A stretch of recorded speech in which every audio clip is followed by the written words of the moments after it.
नमस्कार, RNN news मराठीमध्ये आपले स्वागत आहे. बघा RNN न्यूज मराठी, रहा अपडेट, आवाज सर्वसामान्य माणसाचा. RNN news Marathi.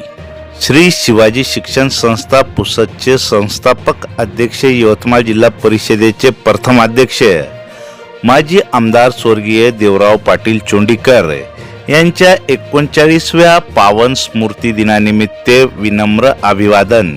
श्री शिवाजी शिक्षण संस्थेचे संस्थापक अध्यक्ष दिवंगत लोकनेते देवराव पाटील चोंडीकर स्मृती व्याख्यान पुष्पवर्ष 38वे, रविवार दिनांक 30 नोव्हेंबर 2025 रोजी श्री शिवाजी शिक्षण संस्था पुसद व विदर्भ साहित्य संघ शाखा पुसद यांच्या संयुक्त विद्यमाने श्री शिवाजी शिक्षण संस्थेचे संस्थापक अध्यक्ष, दिवंगत लोकनेते माजी आमदार आदरणीय देवराव पाटील चोंडीकर यांच्या 39व्या स्मृती दिनाचे औचित्य साधून स्मृती व्याख्यान पुष्पाचे आयोजन करण्यात आले आहे. सदरहू व्याख्यान पुष्प प्रतियश कवी गीतकार प्राध्यापक डॉक्टर दासू वैद्य, मराठी विभाग प्रमुख डॉक्टर आंबेडकर मराठवाडा विद्यापीठ छत्रपती संभाजीनगर हे गुंफणार आहेत.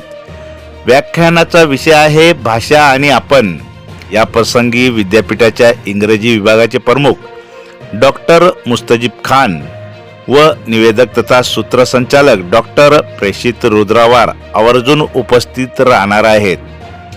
या अत्यंतिक जिव्हाळ्याच्या विषयावरील अभ्यासपूर्ण व सुश्राव्य अशा या व्याख्यानाचा लाभ सर्व रसिकांनी घ्यावा ही विनंती. स्थळ श्री शिवाजी विद्यालयाचे देवराव पाटील चोंडीकर सभागृह पुसद, वेळ सायंकाळी ठीक 6 वाजता. विनीत आहेत डॉक्टर NP हिराणी अध्यक्ष विदर्भ साहित्य संघ शाखा पुसद, डॉक्टर उत्तम रुद्रवार सचिव विदर्भ साहित्य शाखा संघ पुसद, अनिरुद्ध पाटील चोंडीकर अध्यक्ष श्री शिवाजी शिक्षण संस्था पुसद, विजय पाटील चोंडीकर कार्याध्यक्ष विदर्भ साहित्य शाखा संघ पुसद, दीपक आशेगावकर कोषाध्यक्ष विदर्भ साहित्य संघ शाखा पुसद.